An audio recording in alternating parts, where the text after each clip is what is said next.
ഇത് ഈ കാണുന്ന സ്ഥലത്തു നിന്നാണ് കേട്ടോ ഒരാഴ്ചയ്ക്ക് മുന്നേ നമ്മൾ നിധി കുഴിച്ചെടുത്തത്. അപ്പോൾ അവിടെ നിന്ന് കുറച്ച് മാറിയിട്ടാണ് നമ്മൾ അടുത്ത വർഷത്തേക്കുള്ള നിധി കുഴിച്ചിടാൻ പോകുന്നത്. നിധി കുഴിച്ചിടാൻ വേണ്ടി ആദ്യം വെട്ടിയപ്പോൾ നമുക്ക് കിട്ടിയ മഞ്ഞളാണ് കേട്ടോ. കണ്ണി കണ്ട മഞ്ഞളെല്ലാം വെട്ടിയെടുത്തിട്ട് വീണ്ടും നമ്മൾ നിധി കുഴിച്ചിടാനുള്ള പരിപാടിയിലേക്കാട്ടോ പോകുന്നത്. വേനലായതുകൊണ്ട് തന്നെ തറയൊക്കെ നല്ല കട്ട പിടിച്ച് കിടക്കാൻ കേട്ടോ. അതുകൊണ്ട് തന്നെ പിക്കാസൊക്കെ ഉപയോഗിച്ചാണ് കുഴിയെടുക്കുന്നത്. അങ്ങനെ കുറച്ച് കഷ്ടപ്പെട്ടിട്ടാണെങ്കിലും നമ്മുടെ നിധിക്ക് ആവശ്യമായ കുഴി നമ്മൾ റെഡിയാക്കിയിട്ടുണ്ട്. ഇനി നമുക്ക് കുഴിയിലേക്ക് ഇടാൻ കുറച്ച് കരിയിലാണ് പക്ഷേ അങ്ങനെ കരിയില കൊണ്ടിട്ടിട്ടുണ്ട്. ഇനി കരിയിലയുടെ പുറത്തേക്ക് കുറച്ച് മണ്ണ് നീക്കി ഇട്ട് കൊടുക്കാം. അങ്ങനെ കരിയിലേക്ക് മീതെ മണ്ണെല്ലാം ഇട്ട് നമ്മുടെ നിധി വയ്ക്കാൻ ടൈം ആയപ്പോഴത്തേക്കും പണ്ടങ്ങാണ്ട് മിസ്സായി പോയൊരു നിധി നമ്മുടെ കണ്ണിൽ പെട്ടിട്ടുണ്ട് കേട്ടോ. ഇത് എപ്പോഴാണ് വച്ചതെന്ന് ഒരു ഓർമ്മയില്ല. എന്തായാലും ഒത്തിരി പഴയതാണ്. ഇതിനെ നമുക്ക് എന്തായാലും ഒന്ന് പുറത്തെടുക്കാം. അങ്ങനെ അടുത്ത വർഷത്തേക്കുള്ള നിധി നേടാൻ പോയി എനിക്ക് പുതിയൊരു നിധി ഇവിടെ കിട്ടിയിട്ടുണ്ട് കേട്ടോ. അങ്ങനെ നിധി നമ്മൾ മണ്ണെല്ലാം തോണ്ടി പുറത്തെടുത്തിട്ടുണ്ട്. ഇത് ഒത്തിരി പഴയതാണെന്ന് തോന്നുന്നു, കേടെല്ലാം വന്നിട്ടുണ്ട്. ഇത് സമയത്തിന് വെട്ടിയെടുക്കാത്തതുകൊണ്ടാണ് കേട്ടോ ഇങ്ങനെ അഴുകിപ്പോയത്. അപ്പോൾ നമുക്ക് നമ്മുടെ നിധിയുടെ ബാക്കി പരിപാടിയിലേക്ക് പോകാം. ഈ കുറച്ച് ചാണകപ്പൊടി കൊണ്ടിട്ടിട്ടുണ്ട്.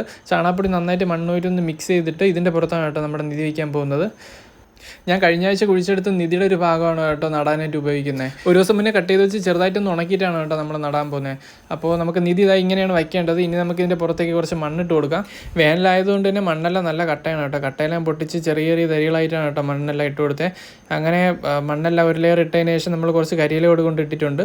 എന്നിട്ട് വീണ്ടും സൈഡിൽ കിടക്കുന്ന മണ്ണ് തന്നെയാണ് കേട്ടോ വെട്ടിക്കൂട്ടുന്നത്. സൈഡിലുള്ള മണ്ണെല്ലാം വെട്ടിക്കൂട്ടിയിട്ട് തികയാത്തതുകൊണ്ട് ഞാൻ പിന്നെ കുറച്ച് മണ്ണ് ഡിഷിലൂടെ കൊണ്ടിട്ടിട്ടുണ്ട് കേട്ടോ.